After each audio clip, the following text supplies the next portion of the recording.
మాజీ ముఖ్యమంత్రి వైఎస్ జగన్మోహన్ రెడ్డి ఆదేశాలతో మాజీ మంత్రి దాడిశెట్టి రాజా ఆధ్వర్యంలో కూటమి ప్రభుత్వ కరెంటు ఛార్జీల బాధుడుపై వైఎస్సార్సీపీ పోరుబాట కార్యక్రమం తుని పట్టణంలో జరిగింది. స్థానిక శ్రీరామ థియేటర్ వద్ద రాజశేఖర్ రెడ్డి విగ్రహానికి పూలమాల వేసి నివాళులు అర్పించారు.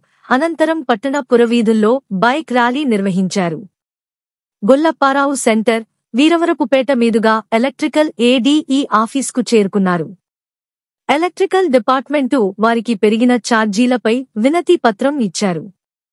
ఈ సందర్భంగా రాజా మాట్లాడుతూ చంద్రబాబు మోసపూరిత హామీలు తెచ్చి ఇప్పుడు ప్రజలపై విద్యుత్ భారాన్ని మోపడం సరికాదన్నారు. విద్యుత్ ఛార్జీలను తగ్గించాలని డిమాండ్ చేశారు. ఈ కార్యక్రమంలో పెద్ద ఎత్తున వైఎస్సార్సీపీ నాయకులు, కార్యకర్తలు పాల్గొన్నారు.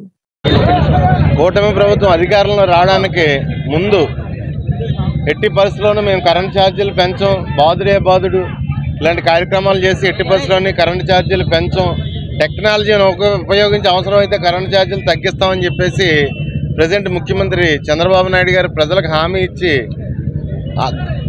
ప్రభుత్వం వచ్చిన 6 నెలల్లోనే 3 సార్లు సర్దుబాటు ఛార్జీల తరఫున కరెంటు ఛార్జీలు పెంచడం 15,000 కోట్ల రూపాయల భారం ప్రజల మీద వేయడంతో వైఎస్ఆర్ కాంగ్రెస్ పార్టీ ప్రజా పోరాటానికి సిద్ధమైంది.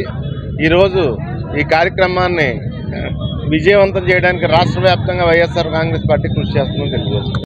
ఈ రాష్ట్ర ప్రభుత్వం అబద్ధాలు చెప్పి అధికారంలోకి వచ్చి నారా చంద్రబాబు నాయుడు గారి నాయకత్వంలో ఆంధ్ర రాష్ట్ర ప్రజలకి నెత్తి మీద బరువు పోబడేటువంటి ఏకైక ముఖ్యమంత్రి నారా చంద్రబాబు నాయుడు. ఎందుకంటే అప్పుడు జగన్ గారే అప్పుడప్పుడు పెంచితేనే పెద్ద బాధుడని గ్రామాలను తిరిగాడు. ఇంకా అధికారంలోకి వచ్చి 6 నెలలు అవ్వలేదు. మరి ప్రజలు భయభ్రాంతులు చేసేలాగా బాధుడి కార్యక్రమం మొదలెట్టాడు. తప్పనిసరిగా ఈ ప్రభుత్వం ఏ కార్యక్రమాలు అన్యాయం చేసినా రాజా గారి నాయకత్వంలో ప్రతిదానికి జవాబు చెప్పడానికి తుని నియోజకవర్గం వైఎస్ఆర్ పార్టీ కార్యకర్తలు సిద్ధంగా ఉన్నారు. ఈ ప్రభుత్వం దిగేదాకా, ఈ ప్రభుత్వం చేసే అన్యాయాలు అరకెట్టేదాకా నేను నిద్రపోవని కూడా ఈ సభాముఖంగా తెలియజేస్తాను.